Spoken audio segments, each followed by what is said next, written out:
was a luncheon to raise money for children who had special needs, who had experienced challenges in their lives.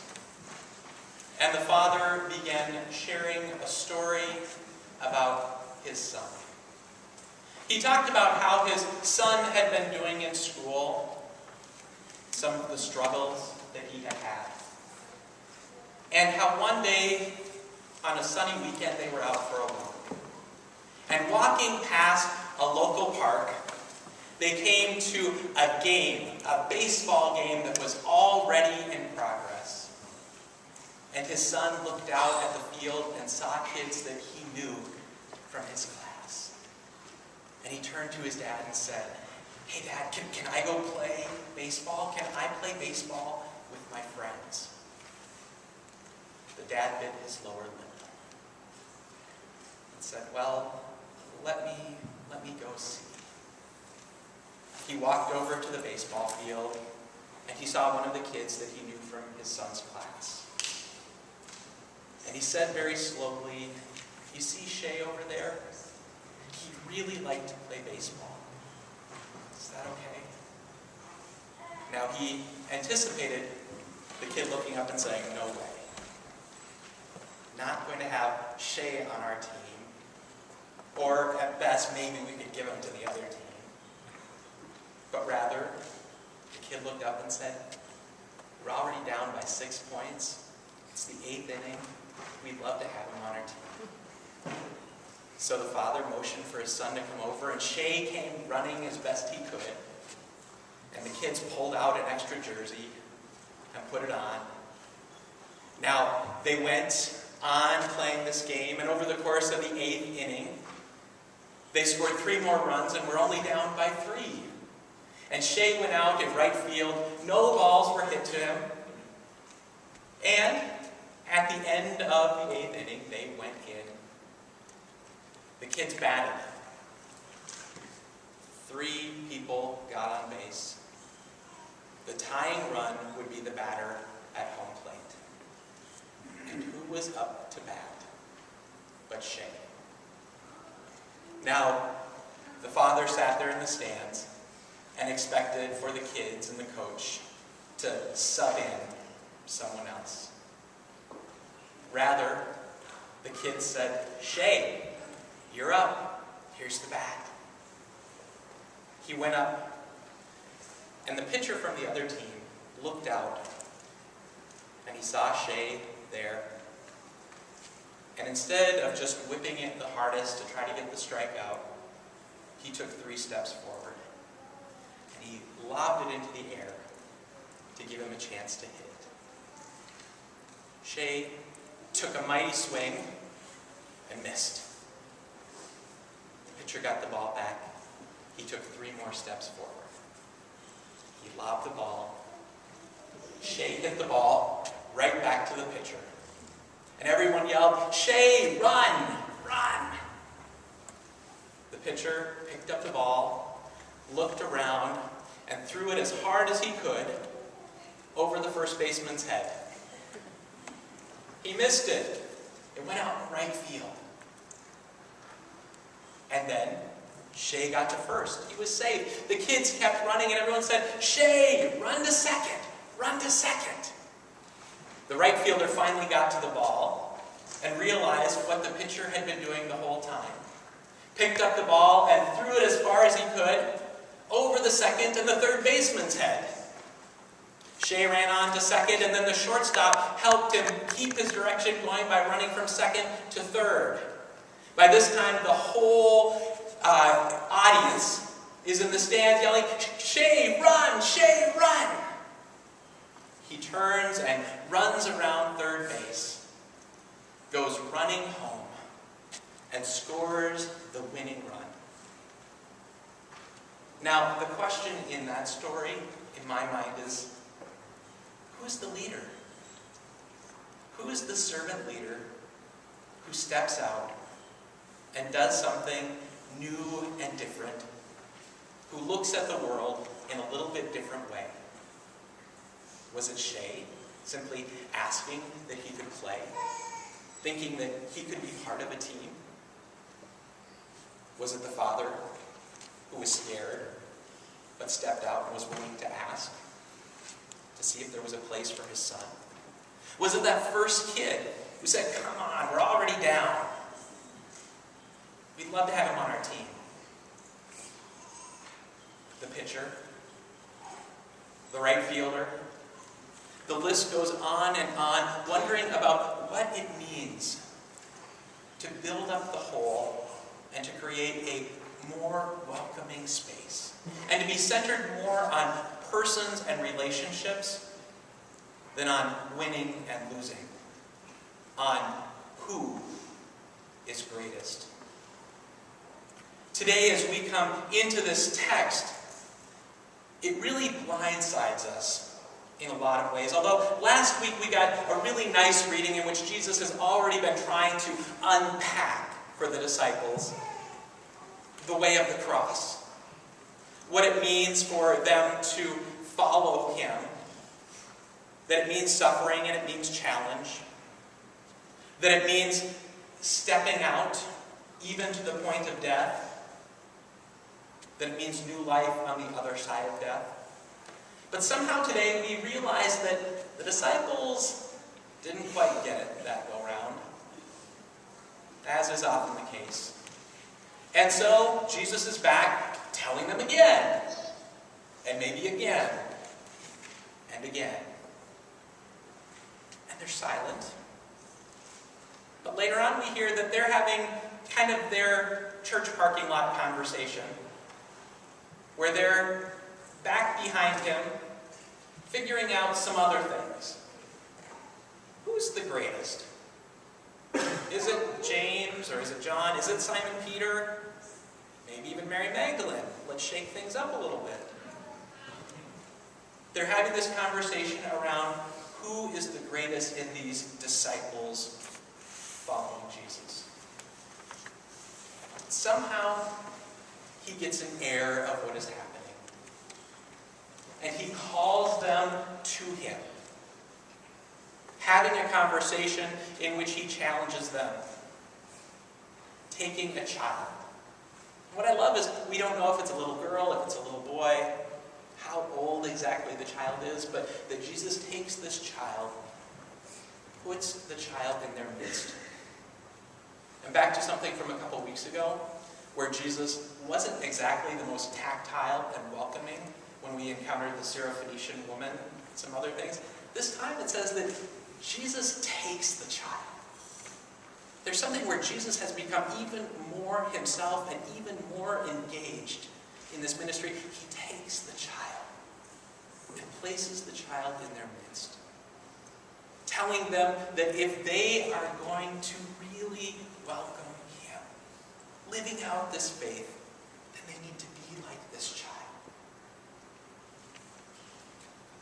How often in the world today, however, are we hardened? Hardened by what happens around us. Or so caught up in what it means to have prestige, to have power, to look right or sound right, be in the right place and networking with the right people, that we lose sight of what it means to be like that child put into the midst, opening ourselves up. It's precisely there that I think the story about the baseball pulls us back in.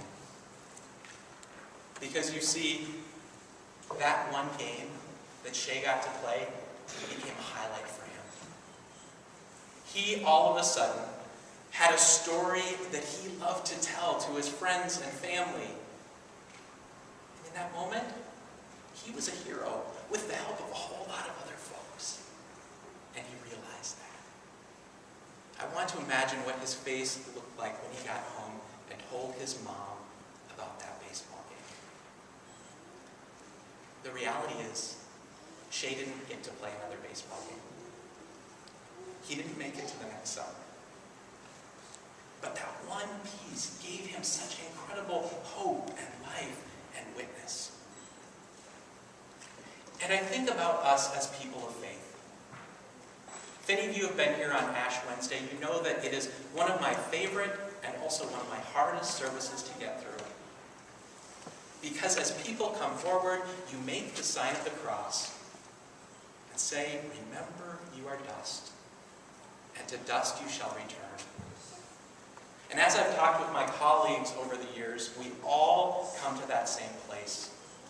As people come forward and have the sign of the cross made on their forehead, we look at these people that we care about so deeply and so intimately.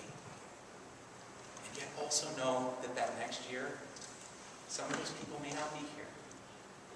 They may have moved to another place, or may have passed away.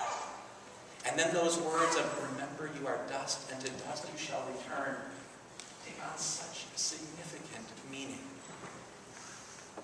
And it's precisely there where Jesus lodges his witness today. Welcoming the child, the conversation around greatness, follows on the heels of him talking straight out about the cross and about death. What happens if we know that our days are numbered? And most of us do. But we file it so far away that we can just keep plowing ahead with everything else. But what happens when we know that our days are numbered? Does it change how we live out our lives? Does it inform who we are going to be and how we are going to be in the world?